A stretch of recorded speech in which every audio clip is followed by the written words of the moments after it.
Good morning, Dexter. Thank you very much for joining us today at IGD. We really appreciate it.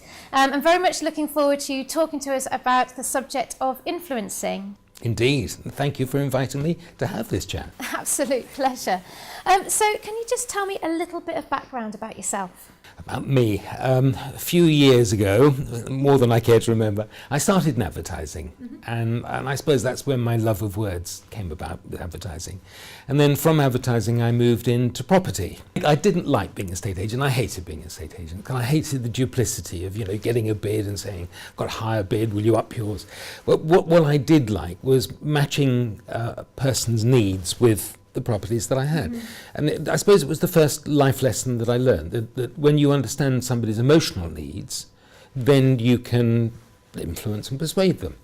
And then while I was still in property, a friend of mine said, I'd love you, knowing you do presentations and training, would you sell on QVC for me? So I said, sure. What's QVC? I didn't even know. And to show you how long ago it was, I was selling VHS recorders. Oh, so like VHS, Betamax? All of that stuff. And I suppose that's where I learnt my second life lesson, that you're selling to an invisible audience there. So you need to know what their emotions, the emotional connection, how you make that emotional connection. So it's emotional needs and emotional connection. So emotion is the key to influencing and persuading.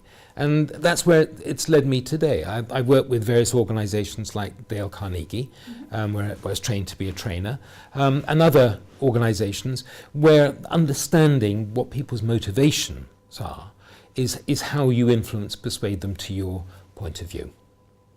Thank you.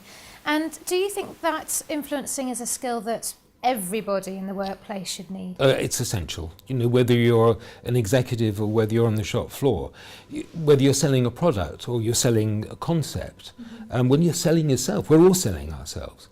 At an interview you are. So to understand the key elements of influence and persuasion are absolutely essential. Influencing can be used in lots and lots of different ways throughout many different scenarios. But say, for example, if you know that you're going into an influencing situation and you're really, really nervous about it, what would your advice be? We're all nervous. I'm nervous. I'm nervous sitting, having this chat with you. I'm certainly nervous when I'm standing in front of a large group and presenting to them. Nervousness is okay. We can afford to be nervous. If it's stultifying, then we need to find ways of reducing that nerves. And what I say is that I have a method, I call it the Moscow method, which is an acronym. And the first letter M is for mindset. Now, if our mindset is how do we look, am I going to make a fool of myself, how am I sounding, all of that, then the mindset is in the wrong place. The mindset should be, am I giving that audience of one or many the information they need to make a decision that I would like to persuade them to make. So that for me is absolutely key to reducing nerves. Let your focus be out there, delivering the information rather than how am I. So you just mentioned about, some people might worry about, am I going to make a fool of myself, for example, which is obviously quite a natural feeling. Have you ever made any big mistakes that you regret? All the time, continually. I suppose the key word, and I like being able to encapsulate things, is assumptions. So often we can go into a selling situation, or we can stand in front of our executive, and we can assume that what the information we're giving is what they need. So assumption will trip you up every time.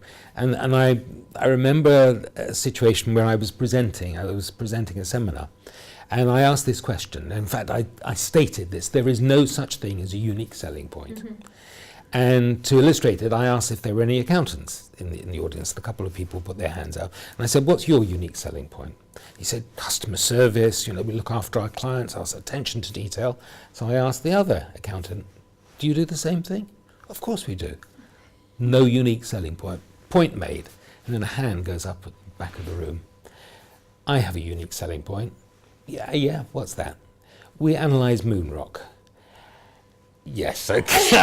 Okay. Okay, hands up, I made a mistake. So that's a fun situation, but actually it tripped me up and I had to stop and think. So assumption will get you every time. So you've never done that since? No.